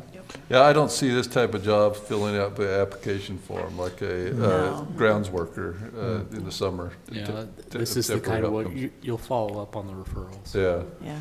Now, I haven't had a paper submittal in the last 10 years. Oddly enough, though, when we do the initial selection, the administrative assistant prints out all of them for us to look at. So you're going to end up with paper at some point. Mhm. So Sure. I'm fine either way. Having both options, or I'm not gonna say, oh, you mailed it in, therefore you're old school, we don't want your application. If they want to send it and or email it, I'm fine with either one. So let them either option? Yeah, so Yeah. you just change it there, you have the Yeah. address, or you could submit an email Yeah. to. It'll be an interesting gee whiz after the fact to figure out how many actually emailed and how many sent them I think it'd be in. interesting to watch that. Post Yeah, hiring decision. Yeah, my only concern about email only is that, I mean, you could always have that one that was, they say, hey, I sent it, and somehow it got lost in cyberspace, you know, we're pushed You have over the into. same trouble with the mail. Yeah, exactly, you don't. So is this getting What are you emailed saying, to the Robin? mayor? Not all mail gets to where it I've goes? been there, done Well, that. well, Jake's just raised a good question. So do we have it emailed maybe to the city recorder? Or do you want it emailed to the mayor? If they hard mail it, I've said at City Hall, city manager recruitment, attention city manager recruitment, which would cause it to be sorted over into a designated place. But when they email it, do you want it to come to the city recorder? They need to title the subject line, so whatever the title needs to be specific to the subject line, so reference city manager position or something to that effect. It doesn't really matter which email you send it to as long as you can get it sorted out, so. As long as it's standard to whichever. Yeah, I'd like to language you wanna use. designate, Someone to get it. probably, I'm thinking mayor have it come to the city recorder and then she can That's- maintain them and. That's what popped in my mind first, because we have like applications for, our committees go to her, and Mhm. and she's good at getting those to me or to wherever they need to get to. It might be helpful to be consistent then, to mail or email the city recorder. Yeah, That would be good. that's a good point. Yeah. With a consistent subject line. I know it's a dumb discriminator on whether they can follow instructions or not, but when you're applying for a job, if you can't put in the subject line that's associated with the job, you didn't read the basic instructions for the job, so. Or you don't have common sense. Or you don't have common sense, right, one of the two, so. Okay, so let me walk you through the other highlighted parts of this announcement to get your confirmation or redirection. I do receive a car allowance, and I'm assuming you're okay with that being mentioned as one of the benefits? So are you on something we're looking at, or are you talking about something? Well, It's the bottom It's, one. this handout, this hard copy handout. I mean, we don't have to put it in there. It is an enhancement of some sort. If you're comfortable putting it in there, if you're undecided, we can just strike it out. Sounds like reasonable and customary. I'm not sure we need to strike it. So leave it in, you said? Right. Okay. And then I mentioned that you'll be negotiating an employment agreement. Is you okay with that? And then we talked about the master's degree and the years of experience, okay. And then we've established a deadline. I will just note that in the 4 examples I pulled off the ICMA website today, they're all being conducted by headhunting firms. And there may be one of the 4 that has actually established a hard deadline, although I don't even know that that was the case. At least three of them have they characterize it in one case as an initial filing date. Or first review. Or first review. One of them even indicated we will begin the review as soon as we have enough applications. There's no deadline, but we'll begin review as soon as we have enough. Farmington did set a deadline, a hard and fast deadline. This is written with a hard and fast deadline. Do you have any preference how you want to go? Do you want a hard and fast deadline, or do you want to allow the possibility? I kind of like the hard and fast deadline. I would lean towards the stating a deadline, but making the language so it allows for a little bit of flexibility, just on the off chance that it doesn't get seen by the top candidate until a couple days after. And So I would suggest a deadline so that we can, because we have a strict, I mean, if you can't meet a deadline, we're going to advertise for a month. And then we have a strict interviewing schedule that, I mean, once we get all the applications, we're going to close it, we're going to send thank you letters, we're going to start, deciding who we're going to interview. And I think it just appears to be shady when you allow these to trickle in. That's what I was going to say. We get halfway through that and somebody comes in and somebody goes, oh, I know them, they're great. And we, oh, well, come on in. I don't think we can. I would only agree if you could get Steve to agree to a soft retirement date. He was sort of saying that. That's just my. Okay, well, I think I hear most of you saying stick with the hard date, so we'll do that. And then you With did. the 30 days of advertising, I mean. Exactly, that's what I'm saying. We're trying to get as many and, get the word out. Now, the option we have there, if we do have a hard date, is we get down to a week before the end of that, we don't have many, we extend. could Extend the posting? Yeah. extend it. And what we're paying for the ICMA posting allows up to 60 days. They will take it off when we tell them to take it off. So, I guess you could say, yeah, unless otherwise extended by the city, but. well, yeah. No, I wouldn't let's even just put keep that with yet. the date. So the $450 is what it will cost to post this on ICMA. I'm going to take that out of the city council contingency line in your budget, unless you tell me otherwise. Tell me where to take it. We're going to take it out of your budget. Oh, okay. And then the travel allowance up to $500, you mentioned that before. You're still okay with that? I think that will tend to encourage applications. If you put it in there, that's good, in my opinion. Sorry, I haven't read this in detail, but I was just going to say on that one is that they may request a travel allowance up to 500. Each candidate traveling from out of area, or just Right, may request. to interview may So- request a travel allowance Yeah, if they want to request it, they can request of it. up to $500. I agree. If they don't, if Yeah, they're going to be that- here anyway and they, $80 flight and we give them $500. if what? They get an $80 Oh. flight. We don't want to give them. Yeah, Yeah, exactly, so- so we kind of so want to we're- confirm where they're coming from. We're doing a and- reimbursement of Reimburse actual expense. costs up Yeah, to so- $500. Yeah, That's what we're doing. Yeah. But that's kind of why it says, yeah, Okay. may request a travel allowance up to 500, which means you come in and tell us what you need. and- Reimbursement yeah. Shall I say a reimbursement Yeah, instead of allowance? reimbursement of Reimbursement. actual up to Yeah. 500. Okay. May request Because I'd come just reimburse. for the free vacation. Yeah, that's true. May So in other request words, reimbursement. the one true. you offer It the will be job ski to, if he season. he or she turns you down, you're not going to reimburse them, right? That's right. Okay. Let's see, did I ask all my questions? Those are the ones I wanted to ask, but now this is a draft, and you may, I just totally winged it here. I looked at Farmington's and stole a few sentences and phrases from them, but That's totally if you fair want to game. emphasize certain things, and this is where I told the mayor, maybe the mayor wants to lead out on whether we should emphasize certain things in this. So Mayor, I'm going to toss it back to you. Okay. So council, did we emphasize what we want to emphasize, or is there other things that I did you'd want to like ask, to see emphasized? I did want to ask Lisa about pre-qualification background checks and what your position was on that. If that should be part of the job announcement, that you have to be qualified? Yeah, I have not looked into when and how we'll be doing those. It does say that its hiring is conditioned upon successfully passing a background and drug test, but I haven't really thought through Okay. that part of it.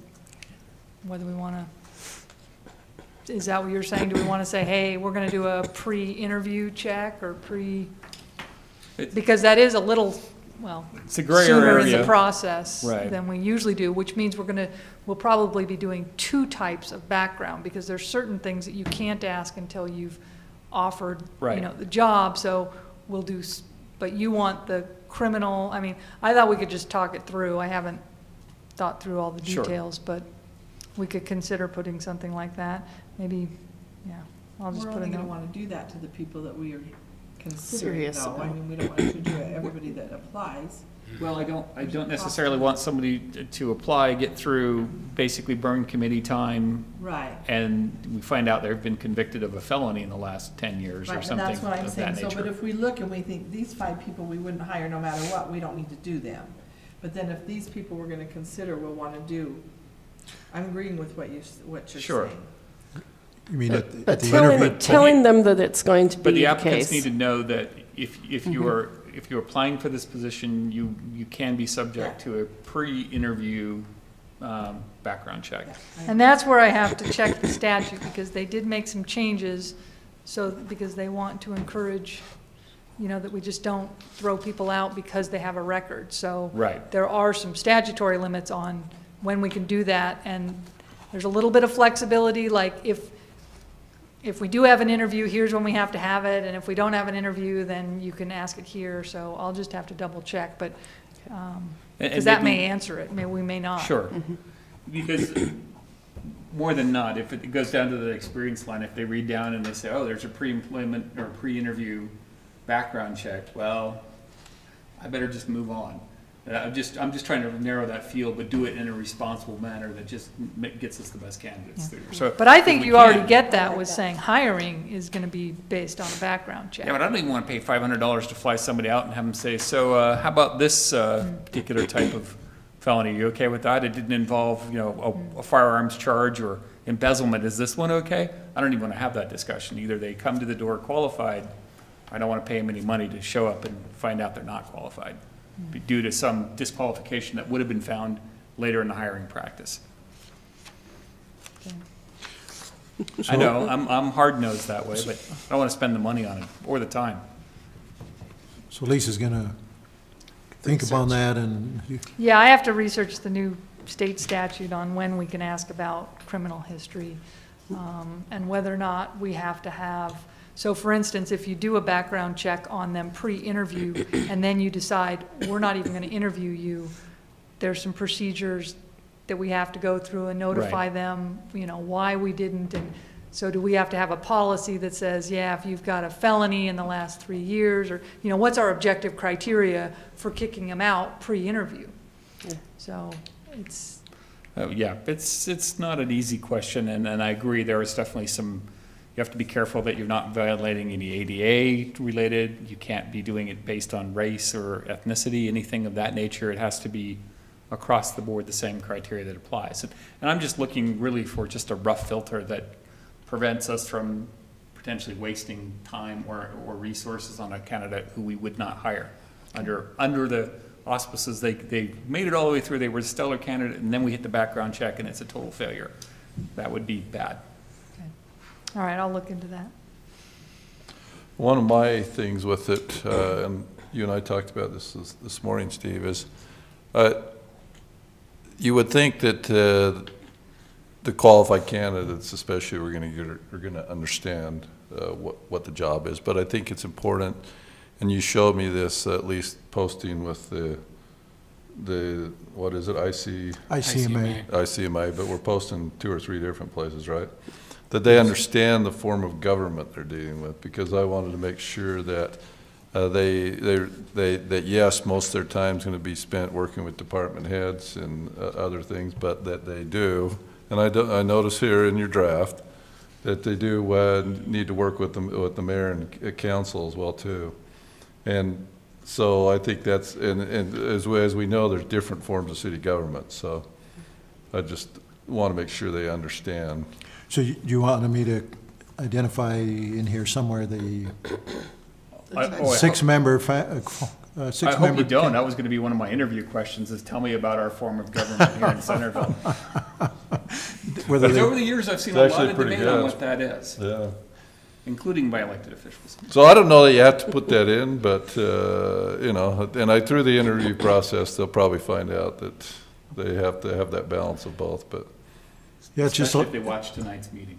it's a little bit confusing the way they define the forms of government in Utah, so I was kind of leaning towards describing more practically what the relationship is rather than using the formal term, but if you want, we can certainly identify this is the form of government under Utah law. I don't think so. I see the sentence here where you put they must have the ability to manage several complex projects and to advise the mayor and council on changing priorities and related recommendations. So you brought it up there. So no, I don't think you need to put in the form of government. I was just saying that it was important to me that they be aware of that they're balancing, juggling both balls of dealing with the department heads and the mayor and the council. And you just got this obviously tonight from me, so I would suggest and offer to you that you take this, think about it, let's finalize it in the December 4 meeting. That sounds good. Because that still gives us time to post it with the ICMA. Okay. Then I'll prepare a short version as well by the December 4 meeting. We'll use that in the other places that we need a shorter form. I think that would be great. That gives Bill a chance to weigh on anything else that That's comes good. up. Yeah. Okay, great. Okay. Anything further? Should we move on then? Sure. Okay. Thank you for everybody for their work on that, Steve, Lisa, whoever else has been involved. Mayor's report, item number 7. Listed on there, there's the Wasatch Integrated Waste Management District, Fire Service Area, Centerville Cares Committee, and I'll report on a couple other things. Wasatch Integrated Waste Management, actually 2 weeks ago when we met in our meeting, our work session, that they had a meeting going on at that point in time. We just couldn't find another time. But we have monthly meetings as committees, so I'll be going to that next Wednesday and report further on that to that point in time. We had a fire service board meeting yesterday. The things that were discussed was much like we did tonight, expenditures. We had also talked about the progress of the Centerville Fire Station, which many of you can see the progress that's going on, and many of you have been involved in that progress. There's some things there that they've been working out that as we've gone through the process, that he reported about how they thought there was going to be a higher budget needed for windows, but they're coming back down on that, working some things out there. In that regard, of course, the plaza area, you're all familiar with that, of what's been going on there. The fire chief has an idea of putting a plaque. There's a Dual Creek thing, but there's also a plaque symbolizing the address and how that relates, and that could possibly fill the plaza requirement. And then with Centerville Cares, McKinsey had asked me to report. She has a monthly recorder meeting with recorders from Davis, Morgan, and Weber counties, and she hosted it last Thursday here in Centerville, and so I reported down there and what we were doing, and the recorders from the other cities had a lot of questions, and we're excited about what we were doing. And I said, of course, this is something that it's just not contained to Centerville. It's something that affects every city. So please, we welcome your ideas as well as what we can help you with. And then I've been meeting with members of our community, some in some fundraising things, some things related to cemetery, and I don't have anything firm there to report. I continue to work on that stuff. Steve, Bruce Cox, Jake, and Lisa Summers, we all had a meeting talking about the summer program a couple weeks ago. I don't think we'd reported on that to them, had we? And basically, Lisa is still enjoying what she's doing, but thinking that she's on a 2 or 3 year plan. And at one point in time was talked about, hey, do we continue the summer rec programs? I was an affirmative, yes, we continue the summer rec programs, and I think everybody else was as well too, because it's such a big part of our community. She puts in a lot of time to the kid camp, and so that and a lot of our own personality in that, so that may not continue like it has been, but we came out of that meeting with Jake and Bruce. We're going to get out to all the universities requesting an intern from their programs, because there's like Parks and Rec. Yeah, recreation degrees. management. Go ahead, Jake. Recreation management. Yeah, recreation management. And look to, because she kind of needs help from about April through July time.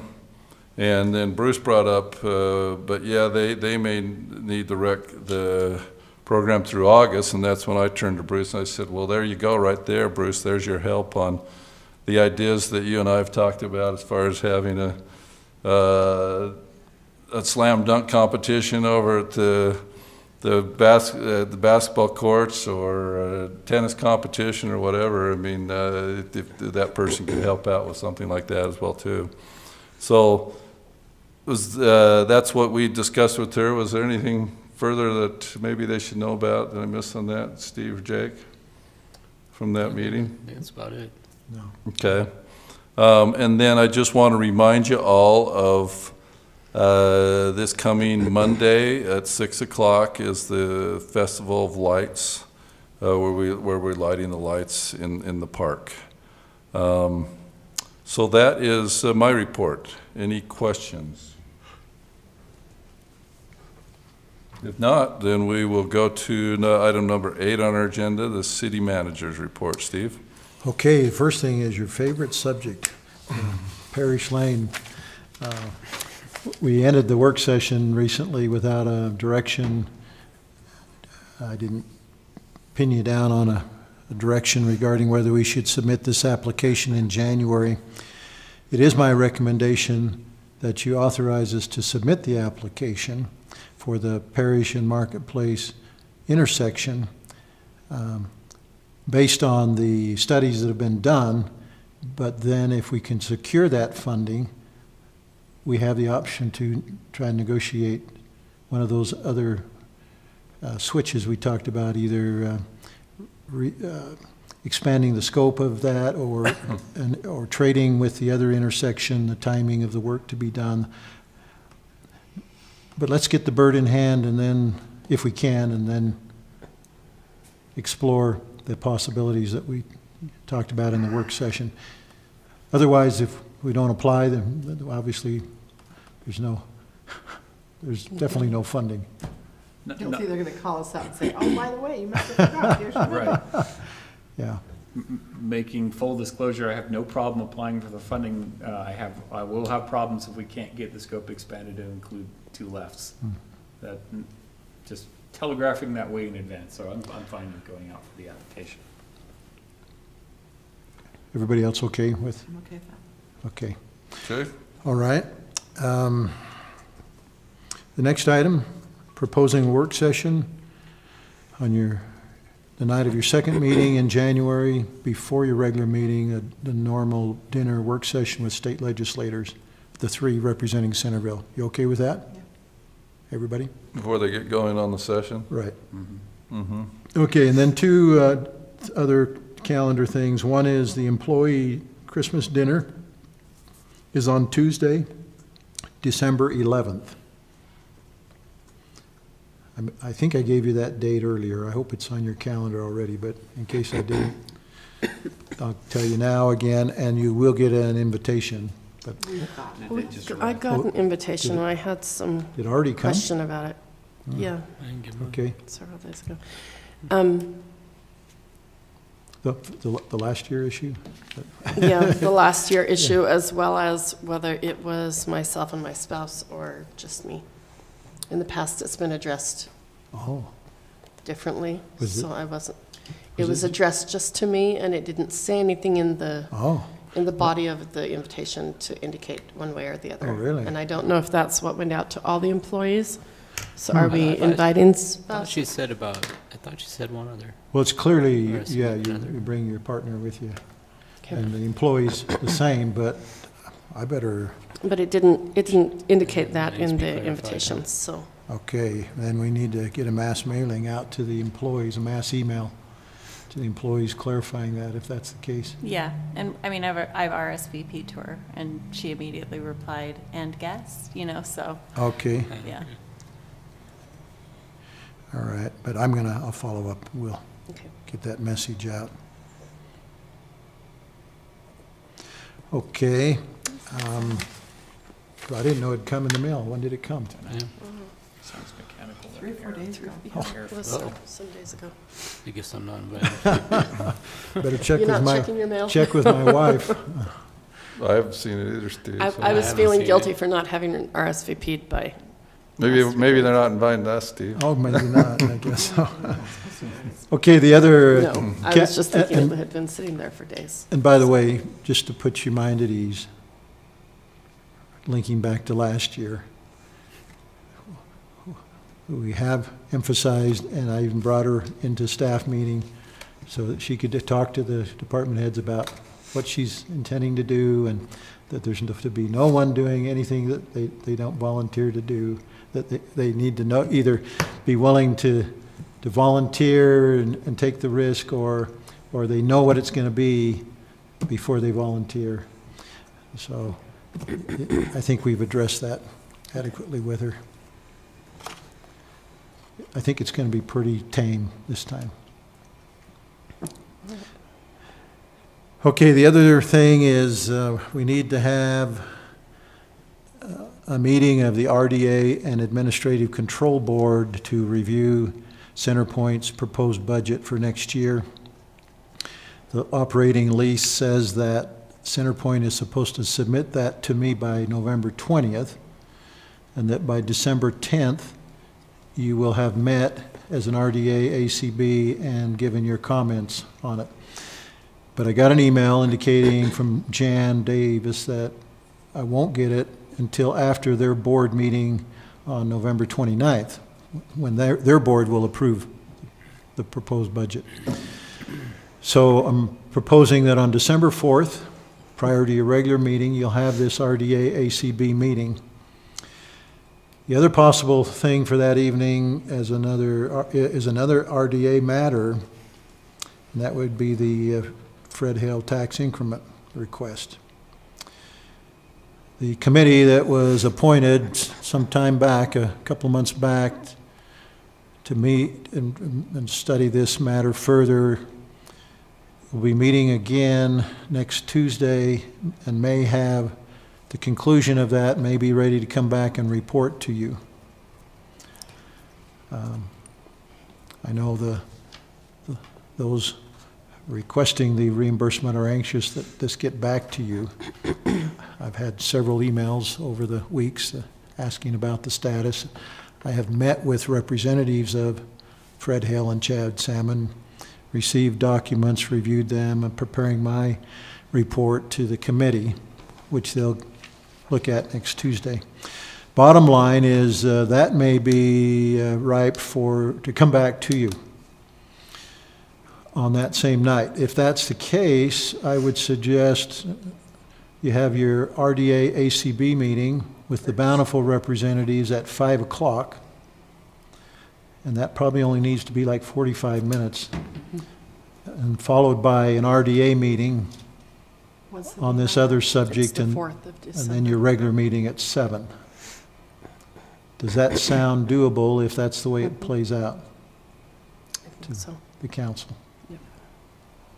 You okay with that down there? Should be. Okay, that's what I need. That's all I have on my report tonight, Mayor. I'll take questions, though, if there are some.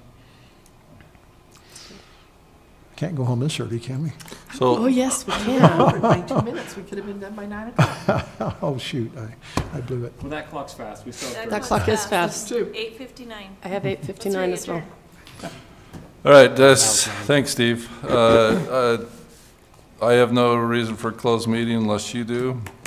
Do not have any appointments. I would just say this, though, before motions put in adjournment, that happy Thanksgiving to all. It's a time of year that it's important to be grateful for everything that we have in our lives. I enjoy this opportunity to work with each and every one of you and your different personalities.